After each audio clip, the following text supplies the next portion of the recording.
সন্ধ্যেবেলা চাউমিন খেয়ে বদিদের বাড়ির পাশে সবুজ মেলায় গেলাম ঘুরতে। ওখানে গিয়ে সন্ধ্যা থেকে রাত পর্যন্ত টাইমটা কিভাবে কাটালাম সেটাই শেয়ার করব তোমাদের সাথে। তো চলো বেশি না বকে আজকের ব্লগটা শুরু করা যাক।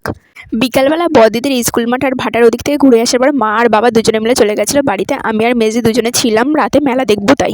তো সন্ধ্যেবেলা জামাইবাবু চাউমিন কিনে এনেছিল, আমরা সবাই মিলে চাউমিন খেয়েছিলাম একসাথে।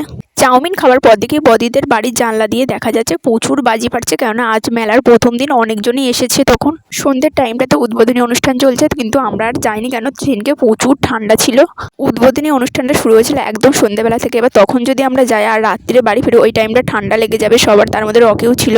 সেই জন্য ভেবেছিলাম একদম সন্ধ্যেবেলা যাবো না, একটু পরে যাবো রাতের দিকে, আবার তাড়াতাড়ি চলে আসবো। তো ওই সন্ধ্যের টাইমটাতে প্রচুর বাজি ফাটছিল, আমরা ঘরে বসে জানলা দিয়েই দেখতে পাচ্ছিলাম। তারপর মেলায় যাবো তাই আমরা সবাই মিলে গোছাতে আরম্ভ করে দিলাম। কিন্তু যা ঠান্ডা পড়ছিল মনে হচ্ছে মেলা দেখতে না গিয়ে ঘরের মধ্যে লেপের মধ্যে বসে থাকলেই মনে হয় ভালো হয়, কিন্তু কোনো একটা জায়গায় বেরোলে আবার তারপরে ভালো লাগে। তো আমাদের সবার মিলে গোছাতে অনেকটা টাইম লেগে গেছিলো। তারপর সবাই গোছানো হয়ে গেলে আর বেরিয়ে পড়েছিলাম মেলাতে যাওয়ার জন্য, একদম বদিদের বাড়ির পাশেই যেহেতু মেলাটা হচ্ছে। তো লেট হলেও কোনো ব্যাপার না যে অনেকটা দূর হেঁটে যেতে হবে, দুপা হাঁটলেই মেলা। তো সবার গোছানো হয়ে গেলে আমি, মিজদি, বদ্দি, রকি, বদ্দি শাশুড়ি সবাই মিলে বেরিয়ে পড়েছিলাম। তারপর সাথে জামাইবাবু এসেছিল।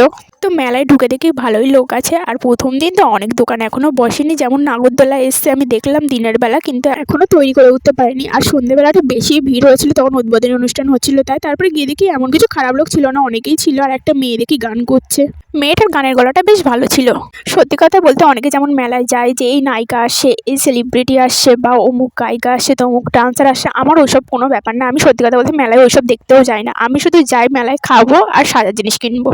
আমি কাউকে ছোট করার জন্য বলছি না, হ্যাঁ অনেকের পছন্দ, অনেকে যায় দেখতে, কিন্তু আমার যেটা পছন্দ আমি সেটাই বললাম। হ্যাঁ মেলায় গেছি, শো হচ্ছে দেখবো, কেন দেখবো না। শো তো যে মেয়েটা গান করতে উঠেছিল তার গানও শুনলাম, আর তারপরে দুটো মেয়ে নাচ করতে উঠেছিল, নাচও দেখলাম, ভালোই হয়েছে, এমনি খারাপ না।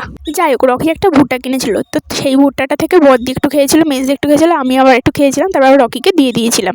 আমি তো ভেবেছিলাম মেলায় গিয়ে অনেক কিছুই খাবো, কিন্তু সত্যি কথা বলতে দুপুরবেলায় বদ্দির বাড়ি ফ্রাইড রাইস খেয়ে সন্ধ্যেবেলা আবার চাউমিন খেয়ে আমার পেটে একটুও জায়গা ছিল না, সেই জন্য মেলায় গিয়ে কিছুই খেতে পারিনি।